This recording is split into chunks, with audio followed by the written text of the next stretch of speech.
Okay, so there's my gun case I just purchased, and I'm getting ready to open it up, kind of try to do an assembly on this thing. So let's see what we got.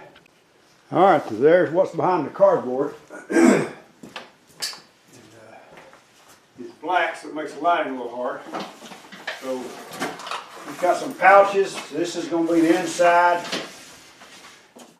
There's your two ends.